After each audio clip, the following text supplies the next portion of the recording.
kami berdoa dan bersyukur. Haleluya. Amin. Kita berikan kemuliaan untuk Tuhan kita. Silahkan duduk. Shalom jemaat yang dikasihi Tuhan. Juga saudara yang menyaksikan dan bersama-sama beribadah di rumah masing-masing secara online. Hari ini kita bersyukur karena kita bisa memulai ibadah on-site di gedung gereja walaupun dalam jumlah yang sangat terbatas untuk para pelayan Tuhan. Tapi saya percaya kita yang datang sehat, pulangnya juga sehat. Bahkan kalau ada yang sakit disembuhkan oleh Tuhan. Hari ini saya akan menyampaikan firman dengan judul Bahagia di Tengah Problema. Yakobus 1 ayat 2-4 berkata demikian.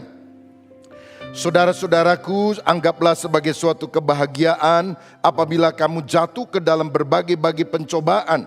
Sebab kamu tahu bahwa ujian terhadap imanmu itu menghasilkan ketekunan.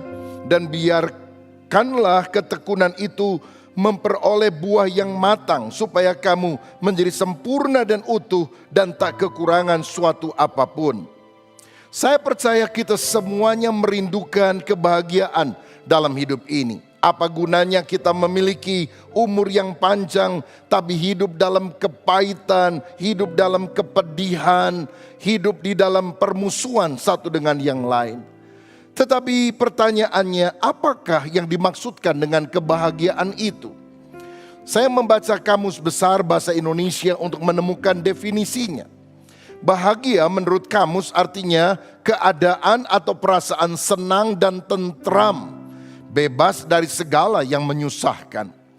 Dan karena bahagia erat hubungannya dengan damai sejahtera, saya juga menyelidiki kata damai, yang artinya tidak ada perang, tidak ada kerusuhan, aman. Sejahtera juga bermakna aman, sentosa dan makmur, selamat, terlepas dari segala macam gangguan. Intinya, kebahagiaan artinya tidak ada problema, semuanya aman dan nyaman. Jika itu definisinya, mana ada di dunia ini kondisi yang aman, nyaman, makmur, tidak ada problema. Berarti kalau lihat definisi ini, kebahagiaan adalah sesuatu yang tampaknya mustahil kita bisa alami. Beberapa orang juga menganggap kebahagiaan artinya banyak uang. Kebahagiaan artinya sukses di dalam karir. Kebahagiaan juga artinya ketenaran. Tapi benarkah demikian? Jika kebahagiaan adalah ketenaran, banyak uang dan karir yang hebat, maka ternyata banyak pengusaha yang sukses dan juga banyak artis yang ternama yang followernya di Instagram bisa sampai jutaan orang, nyatanya tidak bahagia. Beberapa bahkan mati bunuh diri. Saudara, rupanya pandangan dunia tentang kebahagiaan sangat berbeda dengan pandangan Alkitab tentang kebahagiaan. Kalau dunia menganggap kebahagiaan adalah tidak ada masalah, justru Alkitab memandang kita masih bisa tetap berbahagia ketika ada problema bila kita melihat kesulitan adalah proses untuk membentuk karakter kita menjadi lebih serupa seperti Kristus. Alkitab tadi berkata, anggaplah sebagai suatu kebahagiaan kalau kamu jatuh ke dalam berbagai-bagai pencobaan. Karena itu akan menghasilkan ketekunan dan itu akan menyempurnakan engkau. Engkau akan memiliki buah yang matang. Dari ayat ini saya memahami bahwa ternyata yang penting dalam hidup ini bukan apa yang terjadi kepada kita. Masalah-masalah luar yang datang mendera kita misalnya. Tetapi yang penting adalah respon kita terhadap apa yang terjadi. Bukan luarnya tapi dalamnya. Responnya, sikapnya, reaksinya. Aksi yang negatif boleh saja datang, tapi reaksinya harus selalu positif. Habakuk pernah berkata, sekalipun pohon ara tidak berbunga, pohon anggur tidak berbuah, hasil pohon zaitun mengecewakan, kambing domba terhalau dari kurungan, tidak ada lembu sapi dalam kandang. Namun aku akan beria-ria di dalam Allah yang memberikan kekuatan kepadaku. Orang yang kebahagiaannya ditentukan oleh hal-hal luar lahiriah Ketika dia melihat semuanya berjalan secara negatif, dia pasti akan kehilangan kebahagiaan. Tapi kalau andalan kita adalah Tuhan yang tidak pernah mengecewakan, dalam segala situasi kita tetap bisa berbahagia di dalam Dia. Siapa yang setuju? Mari kita berikan tepuk tangan yang paling meriah untuk Tuhan kita. Teringatlah saya seorang hamba Tuhan namanya Matthew Henry. Satu kali dia pergi ke kota untuk membeli buku rohani. Waktu dia mau bayar, dia kaget ternyata dompetnya dicopet orang. Dia nggak jadi beli, dia pulang ke rumah dan dia berdoa, Tuhan, hari ini saya kecopetan. Tapi saya tetap bersyukur karena yang pertama cuma dompet saya yang dicopet, nyawa saya masih utuh. Kedua, saya bersyukur karena baru sekali saya kecopetan, nggak terus-terusan. Dan yang ketiga yang paling saya syukuri, untung saya yang dicopet, bukan saya yang jadi tukang copetnya. Artinya apa? Aksi yang negatif bisa datang, tapi pilihan yang dia buat adalah respon yang baik. Perkara-perkara yang datang di luar tidak menyenangkan, tetapi aku memilih untuk tetap bersyukur, bersukacita di dalam segala keadaan. Karena itulah di dalam Filipi 4 ayat 4, Paulus berkata, bersukacitalah senantiasa di dalam Tuhan. Sekali lagi kukatakan kepadamu, bersukacitalah. Saudara tahu pada waktu dia ngomong sukacita ini, dia bukan sedang berada di pinggir pantai sambil santai dan makan sate. Tapi dia berada di dalam penjara karena pemberitaan Injil. Tapi kenapa dia bisa berkata bersukacitalah walaupun kondisinya tidak nyaman? Karena ayat 7 dia bilang, damai sejahtera Allah yang melampaui segala akal akan memelihara hati dan pikiranmu dalam Yesus Kristus. Kalau dipikir secara logika nggak masuk akal. Masa situasi seperti ini bisa damai, bisa sukacita, bisa bahagia. Tapi kalau kita selalu memandang kepada Tuhan, melihat perkara yang kekal, ada damai di tengah badai yang Tuhan berikan kepada kita. Yesus menghayati betul kebenaran ini. Karena ketika dia sedang berada di dalam perahu bersama dengan murid-muridnya, diterpa oleh angin badai yang luar biasa. Yang lain ketakutan hampir mati, berteriak menjerit-jerit. Apa yang dilakukan oleh Yesus? Dia tidur di buritan. Saudara, ini bukan damai karena tidak ada badai. Ini damai di tengah badai. Kenapa Yesus bisa tidur? Karena dia tahu Bapa Surgawi memelihara dia dengan sempurna. Kalau belum waktunya Tuhan, saya mau katakan selembar rambut tidak akan jatuh dari atas kepala kita. 1000 bisa rebah di sebelah kiri, 10.000 rebah di sebelah kanan, kita akan tetap berdiri oleh anugerah Tuhan. Saudara, kita harus percaya Bapa Surgawi mengendalikan semuanya. Sehingga kita bisa tetap tenang, teduh, berbahagia di tengah badai kesulitan. Pertanyaan pentingnya sekarang bagi kita yang berada di dalam masa pandemi semacam ini. Bisakah kita berbahagia ketika krisis kesehatan karena COVID-19, ketika krisis ekonomi, ketika krisis sosial sedang melanda dan mencengkram dunia? Bagi dunia jawabannya tidak bisa, karena bahagia artinya tidak ada problema. Dan itu sesuatu yang tidak mungkin. Tapi bagi kita anak-anak Tuhan, bisakah kita berbahagia di tengah masa pandemi ini? Jawabannya adalah tegas, ya. Kalau kita yakin kebahagiaan sejati itu bisa kita alami melalui 4 hal ini. Yang pertama, kebahagiaan sejati dialami bila kita bisa bersyukur. Kondisi luar mungkin tidak terlalu nyaman, tapi kalau kita tetap bisa bersyukur, kita tidak akan kehilangan kebahagiaan. Amin saudara. 1 Tesalonika 5 ayat 18 berkata, mengucap syukurlah di dalam segala hal. Sebab itulah yang dikehendaki Allah di dalam Kristus Yesus bagi kamu. Mengucap syukur dalam segala hal, bukan karena segala hal. Bedakan hal ini. Kita tidak mengucap syukur karena dirampok orang. Kita tidak mengucap syukur karena usahanya bangkrut. Kita tidak mengucap syukur karena sakit keras. Kita mengucap syukur dalam segala kondisi. Walaupun saya sedang mengalami kesulitan, penyakit, tantangan, masalah. Dalam situasi itu, ketika aku tetap bergantung kepada Tuhan, aku tetap bisa bersukacita dan mengucap syukur. Saudara-saudara, orang yang bersyukur artinya bisa menerima situasi yang buruk tanpa kehilangan harapan. Ini seperti yang dialami Ayub ketika 10 anaknya mati, seluruh hartanya habis. Dia berkata, dengan telanjang aku keluar dari kandungan ibu, dan dengan telanjang pula aku akan kembali ke dalamnya. Tuhan yang memberi, Tuhan yang mengambil, terpujilah nama Tuhan. Dalam kesemuanya itu, Ayub tidak berbuat dosa dan tidak menuduh Allah berbuat yang kurang patut. Yusuf mengalami perlakuan tidak nyaman selama 13 tahun. Dijual sebagai budak di Mesir, difitnah oleh istri Potifar, masuk ke dalam penjara. Tetapi dalam Kejadian 50 ayat 20, ketika dia ketemu dengan saudara-saudara yang telah merugikan dia, dia berkata, memang kamu telah mereka-rekakan yang jahat terhadap aku, tapi Allah telah mereka-rekakannya untuk kebaikan. Kalau kamu tidak jual aku, saudara-saudaraku, ke Mesir ini, aku tidak bisa menjadi raja muda di sini. Aku tidak bisa menolong kamu. Jadi di balik segala perkara yang tampaknya buruk, ketika kita belajar bersyukur, kita akan melihat Tuhan turut bekerja di dalam segala hal untuk mendatangkan kebaikan bagi setiap orang yang mengasihi Dia. Orang yang bersyukur adalah orang yang tetap yakin bahwa ketika dia berjalan di dalam terowongan yang gelap sekalipun, dia yakin bahwa di ujung sana ada sinar yang akan menerangi. Ada masa depan cerah yang Tuhan masih siapkan. Saudara, orang yang bahagia itu bukanlah orang yang selalu tersenyum, selalu tertawa-tawa setiap hari.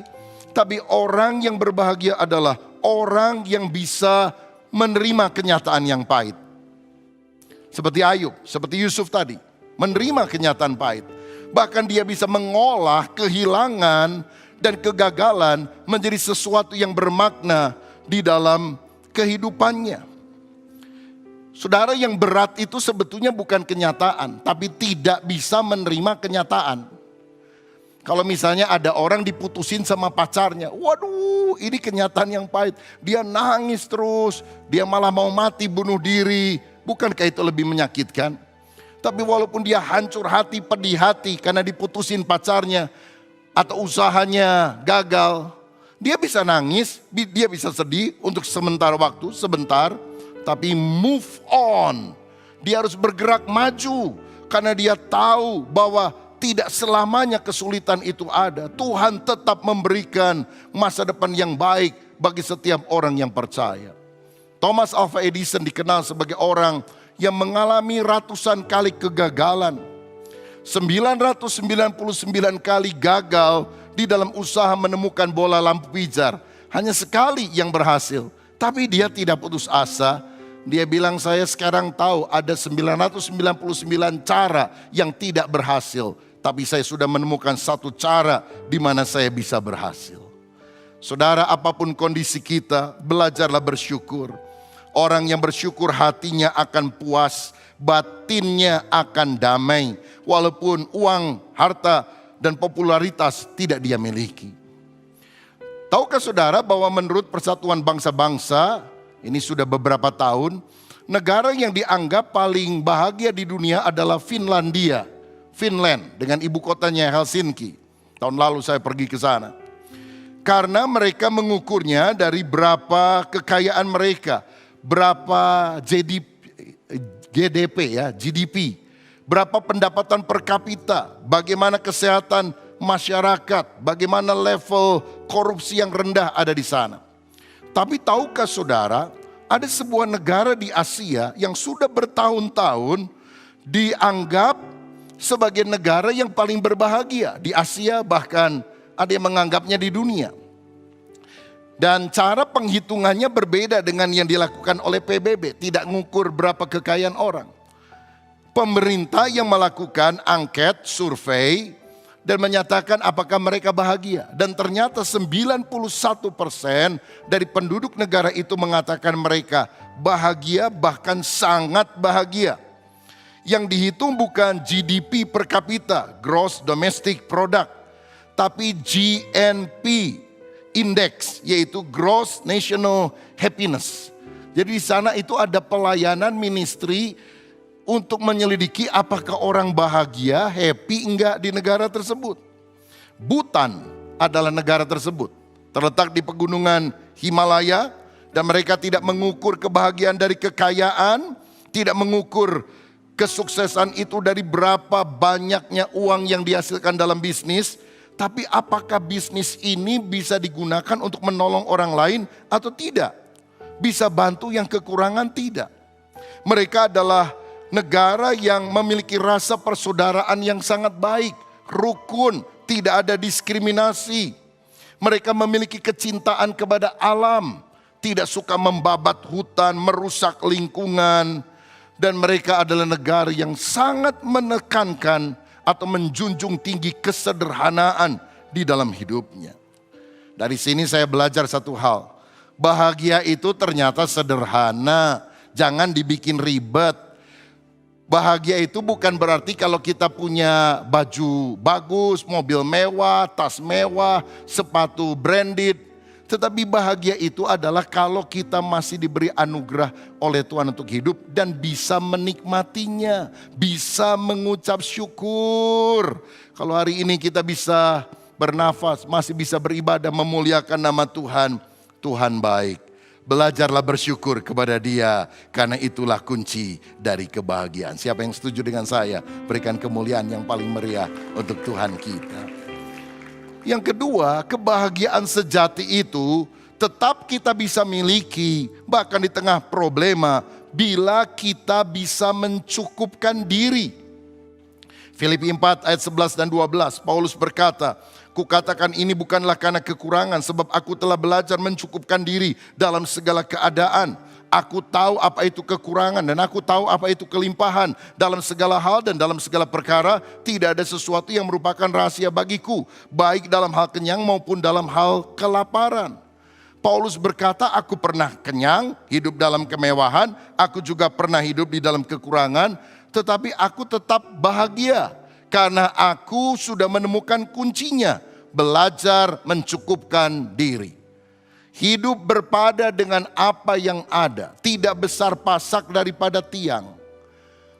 Kalau pendapatan kita 10, pengeluaran kita 20, itu tidak bertobat namanya. Pendapatan kita 5, pengeluaran kita 4, masih ada sisanya 1 untuk menabung, maka itu artinya bertobat. Jadi bahagia itu bukan karena harta yang berlimpah, tapi bisa mencukupkan diri kita. Bisa berkata enough is enough. Tidak serakah. Saudara tahu salah satu sumber ketidakbahagiaan terbesar adalah rasa tidak puas. Walaupun gaji saudara 10 kali lebih besar daripada gaji temanmu, tapi kalau engkau merasa selalu tidak puas, serakah, engkau tidak akan pernah bahagia dalam hidup. Tapi walaupun kita hidup sederhana, berkecukupan, gaji orang mungkin 100 kali lipat bahkan lebih banyak daripada gaji kita. Tapi kalau kita bisa bersyukur dan mencukupkan diri, saya jamin kebahagiaan ada di dalam kehidupan kita. Itu sebabnya berhentilah membandingkan diri dengan orang lain. Kita ini enjoy life kalau kita nggak suka banding-bandingin diri dengan orang lain. Tapi begitu kita membandingkan diri kita, aduh, kita rasa kenapa ya dia lebih kaya, lebih diberkati daripada saya. Jadi kalau saudara yang suka mengamat-ngamati Facebook orang lain, Instagram orang lain, wah dia punya sepeda Brompton 100 juta, kok saya sepedanya karatan semua ya. Saudara sekalian, kalau kita pikir, wah orang lain kok sekarang ini masih bisa jalan-jalan ya, ada yang ke Bali, kemana. Saya udah 4 bulan terkurung di rumah. Mulai kita iri, itu sumber ketidakbahagiaan. Matiin itu Facebook, gak usah punya akun di Instagram kalau saudara hatinya model semacam itu. Jangan suka bandingkan diri kita dengan orang lain. Tiap orang punya berkat yang berbeda. Tiap orang juga punya masalah yang berbeda. Belajar mencukupkan diri dengan apa yang ada. Amin saudara. Nah hari-hari ini kita harus membedakan antara kebutuhan hidup dan gaya hidup. Kebutuhan hidup itu esensial.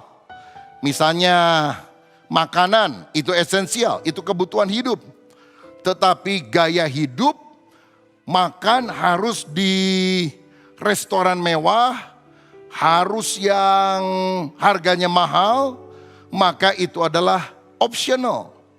Yang penting itu adalah yang esensi, bukan yang optional. Yang esensial itu yang harus ada, yang tidak boleh tidak ada. Tapi kalau yang optional, kalau ada boleh, kalau enggak juga enggak apa-apa. Saya rasa hari-hari ini kebutuhan makan, kalau kita bisa makan, bisa hidup, bisa bersyukur, itu esensial. Bangun rumah, gedein pabrik, itu optional. Tidak harus dikerjakan pada masa ini. Saudara-saudara, kan itu mari kita belajar hidup hemat, belajar menabung dari apa yang ada.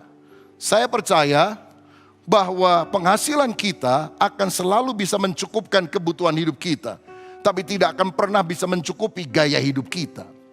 Alkitab berkata, Filipi 4 ayat 19, Allahku akan memenuhi segala keperluanmu menurut kekayaan kemuliaannya di dalam Kristus Yesus.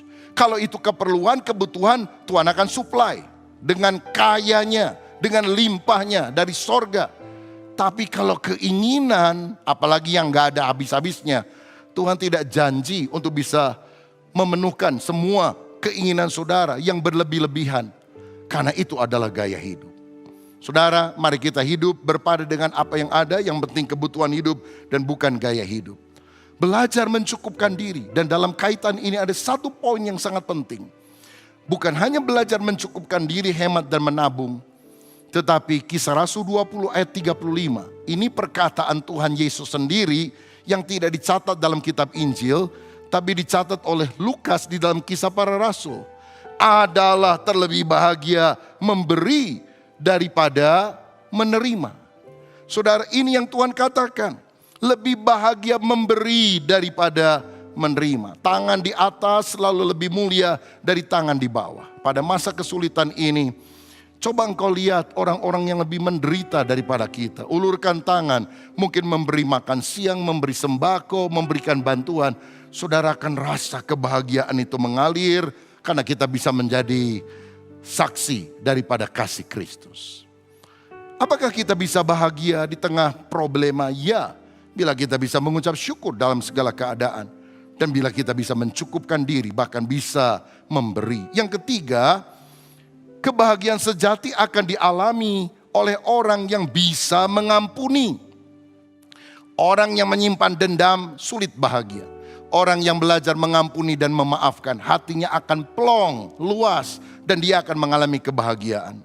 Dalam Mazmur 32 ayat 1 firman berkata, berbahagialah orang yang diampuni pelanggarannya, yang dosanya ditutupi.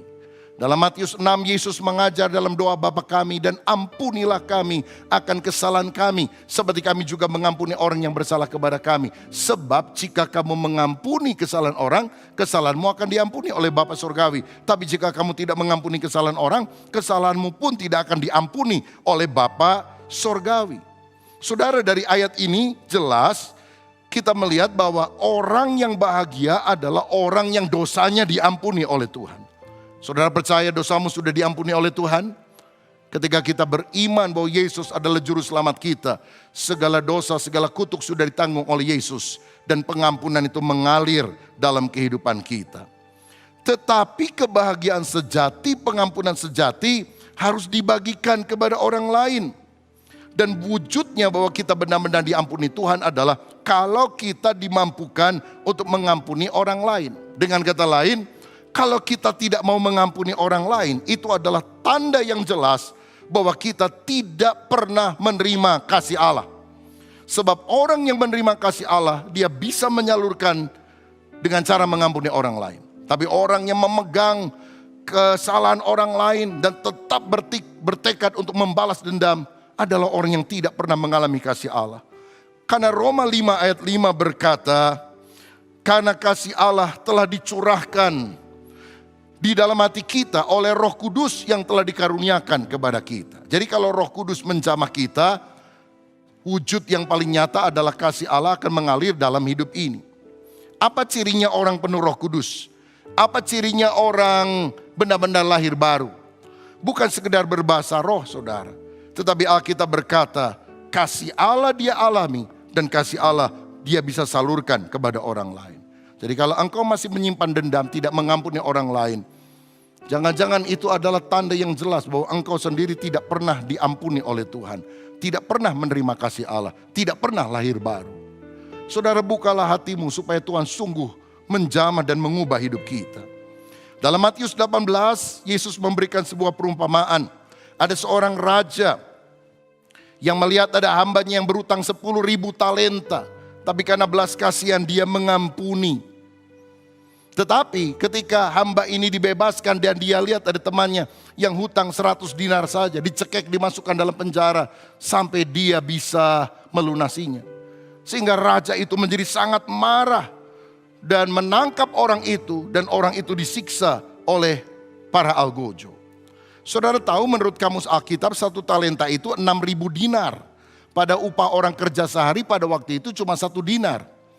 Jadi kalau setahun itu 300 hari kerja, berarti 6.000 dinar dibagi 300 dinar sama dengan 20 tahun kerja. 1 talenta adalah upah orang kerja 20 tahun. Kalau 10.000 talenta, upah orang kerja berapa tahun? 20 dikali 10.000, 200.000 tahun. Jadi kalau dia kerja rodi untuk melunasi hutangnya harus 200.000 tahun. Gak mungkin artinya, karena gak ada orang yang hidup sepanjang itu. Kenapa Tuhan pakai contoh ekstrim ini? Dia ingin menunjukkan dosamu begitu banyak, tidak mungkin diampuni oleh amal kebaikanmu. Tapi aku mengampuni kamu karena anugerah, karena kasih karunia. Tapi ketika kita lihat ada orang yang cuma utang 100 dinar, mungkin upah orang kerja hanya 4 bulan, kita masukkan di dalam penjara. Bukankah kita orang yang sangat jahat? Jadi kalau kita tidak mau mengampuni kesalahan orang lain, kita adalah orang yang tidak sadar betapa banyaknya dosa kita yang telah diampuni oleh Tuhan. Sehingga dia disiksa oleh para algojo. Orang yang menyimpan kepahitan, dendam tidak akan pernah bahagia. Dia akan gelisah, dia akan sakit-sakitan. Benci sama tetangga, bisa migrain. Berantem sama mertua, bisa sakit jantung. Suka jelek-jelekin pendeta, bisa kanker. Bahaya saudara sekalian. Karena itu kalau saudara mau bahagia, belajarlah memberi maaf. Belajarlah melepaskan pengampunan. Bahagia terjadi bukan karena kita tidak pernah bertemu dengan orang yang menjengkelkan dan mengecewakan. Tapi bisa memaafkan mereka. Manusia sulit itu makin lama makin banyak. Pernah ketemu orang sulit? Saudara baik sama dia, dia jahat sama saudara. Saudara doain dia, dia fitnah kita. Sampai kita bingung, ini orang maunya apa? Dan kita pikir ini alat setan ini. Tapi ternyata dia, manusia sulit itu bukan alat setan. Alat Tuhan. Untuk membentuk karakter kita supaya lebih sabar, lebih pemaaf, lebih mengampuni orang yang bersalah kepada kita. Dan biasanya manusia sulit di mana-mana cirinya sama. Panjang umur, saudara. Sehingga kita cukup lama bersama dengan dia di atas muka bumi. Lalu mungkin saudara berkata, Tuhan kenapa orang model gini gak mati-mati ya? Yang baik-baik kok cepat mati, yang jengkel ini panjang umur. Karena dia alat Tuhan untuk memproses kita. Supaya karakter kita yang tidak baik disingkirkan. Karena kita belajar berespon yang positif. Yesus, saya tahu dia orang yang paling bahagia di dunia. Tapi ketika dia disalib, dia belajar mengampuni orang yang menyalibkan dia. Bapa, ampunilah mereka. Karena mereka tidak tahu apa yang mereka perbuat. Bahkan orang yang menderita bagi Kristus bukanlah orang yang tidak berbahagia.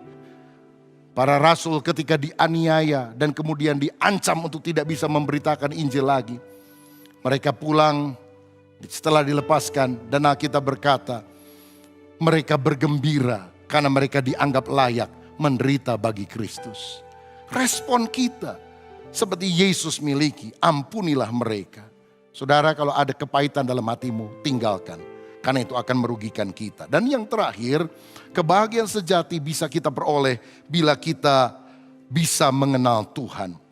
Dalam Yeremia 9 ayat 23, 24, firman berkata, jangan orang bijaksana bermegah, artinya membanggakan kebijaksanaannya.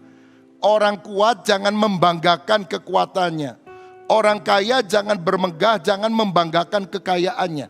Tapi kalau saudara mau bangga karena satu hal ini. karena engkau mengenal Tuhan. Jadi orang yang bahagia adalah bukan kenal presiden, bukan kenal konglomerat, tapi mengenal Tuhan. Kenapa mengenal Tuhan adalah kunci kebahagiaan? Karena mengenal Tuhan menyebabkan kita mengalami hidup yang kekal. Yohanes 17 ayat 3, inilah hidup yang kekal itu, yaitu bahwa mereka mengenal engkau, satu-satunya Allah yang benar, dan mengenal Yesus Kristus yang telah engkau utus. Mengenal Tuhan mendapatkan keselamatan kekal, kerajaan sorga yang baka buat kita sekalian. Apa gunanya seorang memperoleh seluruh dunia, tapi akhirnya dia mati binasa? Saudara boleh jadi konglomerat paling kaya di Indonesia, tapi gak percaya Yesus, mati masuk neraka. Apakah itu kebahagiaan? Tentu bukan. Lukas 10 ayat 20, jangan bersuka cita karena setan-setan tunduk kepadamu, tapi bersukacitalah karena namamu tercatat, terdaftar di dalam sorga. Saudara, percayalah kepada Yesus. Bukalah hatimu untuk menjadikan dia sebagai Tuhan dan Juru Selamat. Khususnya bagi saudara yang mengikuti ibadah online ini, kalau engkau takut mati, takut akan masa depan, saya mau tawarkan Yesus Kristus adalah solusi untuk masalah kehidupanmu. Karena ketika engkau mengenal Yesus, engkau dijamin memperoleh hidup kekal sampai selama-lamanya. Karena dia telah mengampuni segala dosa dengan menanggungnya di atas kayu salib. Dan tahukah saudara, orang yang sungguh mengenal Yesus dan mengasihi Yesus tidak akan berdiam diri. Dia akan memperkenalkan Yesus kepada orang lain. Paulus adalah orang yang berbahagia walaupun di dalam penjara, karena ia tetap bisa memberitakan Injil. Dia pernah berkata, justru karena aku di penjara ini, aku bisa memberitakan Injil dan semua orang tahu bahwa aku di penjara karena Kristus. Bahkan akhirnya kepala penjara Filipi itu diinjili dan bertobat. Kalau Paulus nggak di penjara karena pemberitaan Injil, bagaimana dia ketemu dengan kepala penjara dan keluarganya memberitakan Injil sampai mereka dibaptis? Saudara-saudara, jadi kita akan mengalami kebahagiaan bukan kalau makan enak, tidur nyaman, kalau mobil mewah. Bukan itu yang paling utama. Tapi kalau kita bisa memberitakan Injil. 1 Korintus 9 ayat 16, Paulus berkata, celakalah aku jika aku tidak memberitakan Injil. Memberitakan Injil adalah sebuah keharusan. Kalau orang yang tidak memberitakan Injil celaka, berarti orang yang memberitakan Injil bersukacita. Kamulah mahkota kemegahanku, mahkota sukacitaku. Itulah yang Paulus katakan kepada jemaat yang pernah dia injili dan akhirnya bertobat. Saudara, betapa sukacita kalau kita bisa memberitakan Injil, apalagi melihat jiwa-jiwa dituai, artinya bertobat dan percaya kepada Yesus. Itu sukacitanya tidak bisa dibayar dengan uang berapapun harganya. Bukankah di tengah pandemi ini ada banyak orang yang khawatir dan takut mati? Mereka membutuhkan kabar baik, dan kabar baik hanya datang dari Injil Yesus Kristus. Maukah saudara menjadi orang yang paling bahagia di dunia? Kenallah Yesus dan perkenalkanlah Yesus kepada banyak orang. Saya percaya kebahagiaan sejati akan kita alami. Yang pertama, kalau kita bisa bersyukur. Yang kedua, kalau kita bisa mencukupkan diri dalam segala keadaan. Yang ketiga, kalau kita bisa mengampuni orang yang bersalah kepada kita.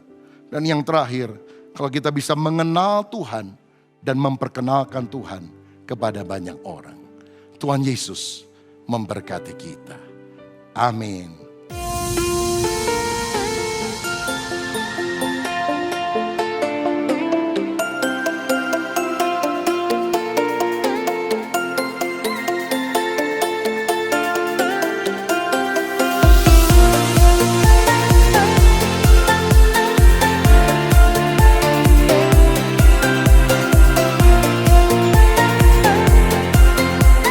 Shalom Bapak Ibu Saudara yang dikasih oleh Tuhan. Saya Delima Mutiara akan membacakan warta sepekan untuk minggu ini. Pada hari Senin kita tidak ada kegiatan. Dan di hari Selasa kita ada doa terobosan dan kul gabungan pada pukul 7 malam waktu Indonesia Barat melalui aplikasi Zoom Meeting dan disiarkan secara langsung di YouTube channel GBI My Home Official. Doa ini wajib untuk kul 1, pengerja, full timer, gembala cabang, gembala kul, anggota kul, dan dihimbau bagi jemaat Tuhan yang akan dilayani oleh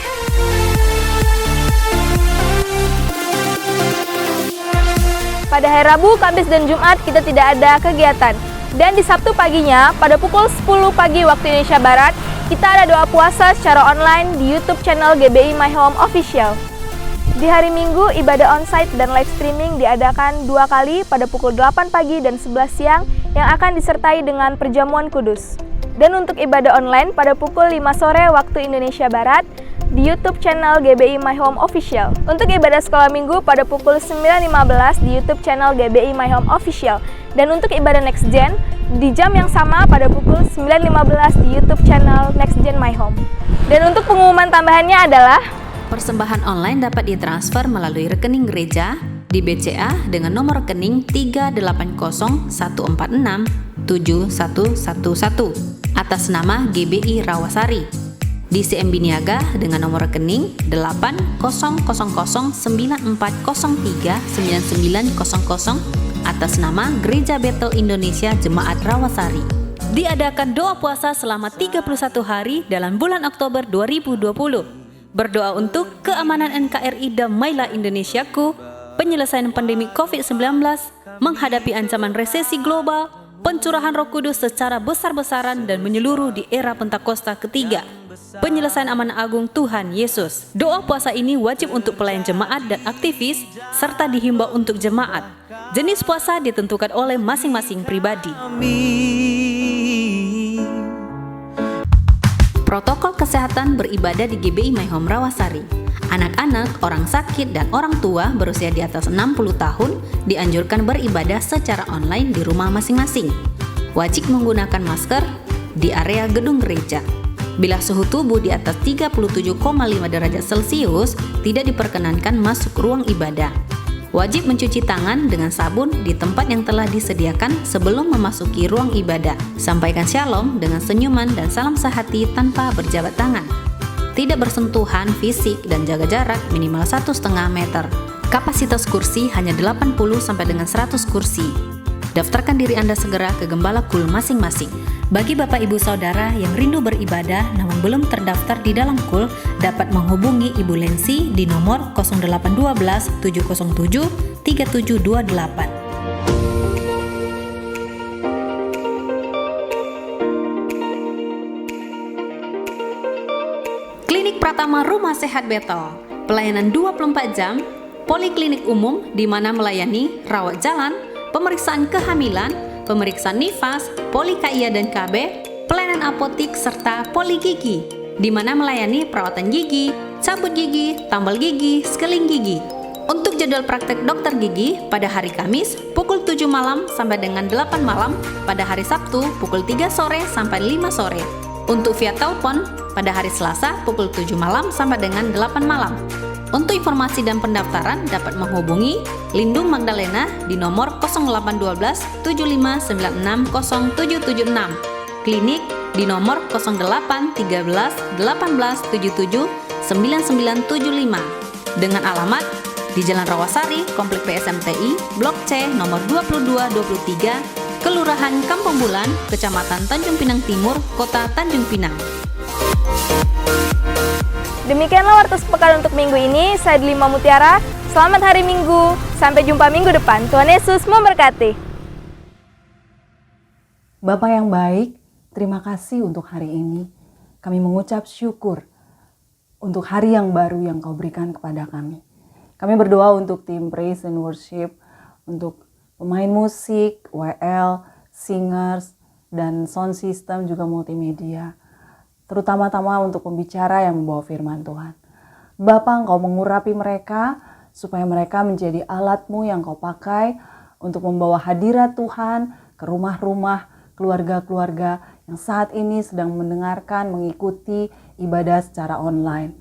Kami berdoa Tuhan dalam nama Tuhan Yesus, sekalipun secara online, Engkau tetap hadir dan mengerjakan mujizat-Mu untuk setiap keluarga-keluarga yang beribadah.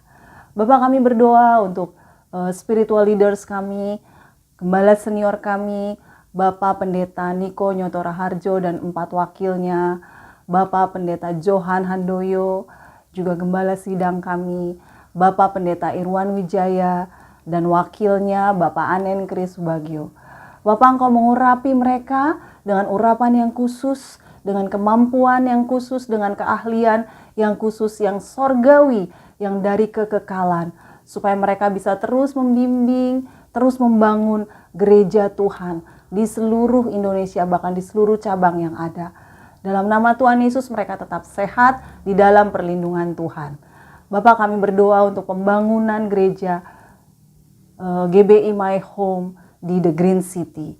Engkaulah Jehovah Jireh yang menyediakan semua yang diperlukan untuk pembangunan gereja. Sehingga apapun yang kami perlukan tersedia dengan baik, tersedia dengan cepat. Sehingga semua bisa indah pada waktunya. Engkau juga Jehovah Nisi bagi pembangunan gereja kami. Engkau yang berperang dan kami diberi kemenangan Tuhan. Sehingga tidak ada yang bisa menahan-nahan, tidak ada yang bisa menghalangi pembangunan gereja di The Green City. Kami berdoa Tuhan untuk Kepri dan Tanjung Pinang.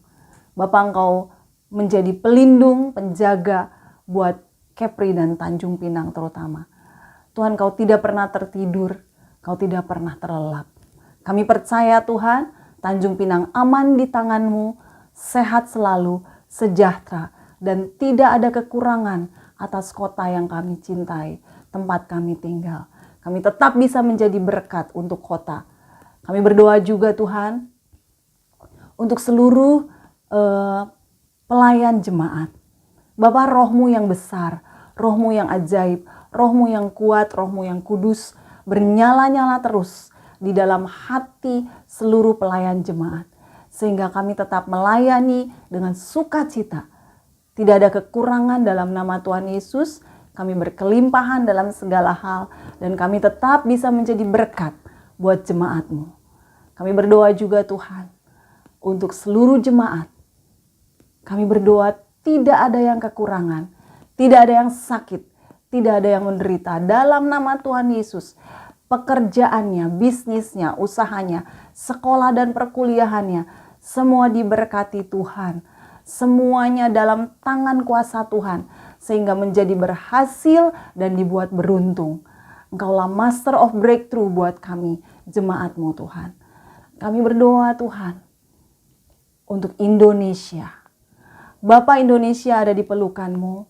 Indonesia ada di tangan kepemimpinan Tuhan yang penuh dengan kuasa dan otoritas.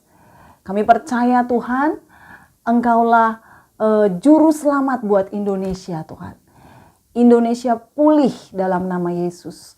Indonesia sehat, Indonesia maju, dan Indonesia bangkit kembali di dalam nama Tuhan Yesus. Kami percaya Tuhan, setiap kali kami berdoa, tingkap-tingkap langit terbuka, berkat yang ilahi, yang surgawi turun atas setiap kami Tuhan. Membuat kami semakin melekat erat dengan Engkau. Kami berdoa dalam nama Tuhan Yesus Kristus. Engkau Bapa kami yang baik, yang mendengar doa kami dan menjawab kami. Dan biarlah segala kemuliaan, hormat dan pujian hanya buat Yesus Kristus Tuhan, Raja kami, Juru Selamat kami, Bapa kami yang baik. Haleluya. Amin. Bapak Ibu dikasih Tuhan, mari angkat kedua tanganmu sesuai dengan amanat agung dari Tuhan Yesus Kristus. Karena itu pergilah, jadikanlah keluarga besarmu, orang-orang yang kau kasih, sahabat-sahabatmu dan rekan-rekan kerjamu menjadi murid Tuhan Yesus. Bapak Ibu Saudara sekalian, terimalah kuasa dari Allah Bapa yang Maha Kuasa, kuasa kebangkitan dari Tuhan Yesus Kristus, pertolongan penghiburan dari Roh Kudus, mulai dari pagi hari ini sampai selama-lamanya. Kita yang percaya sama-sama katakan amin.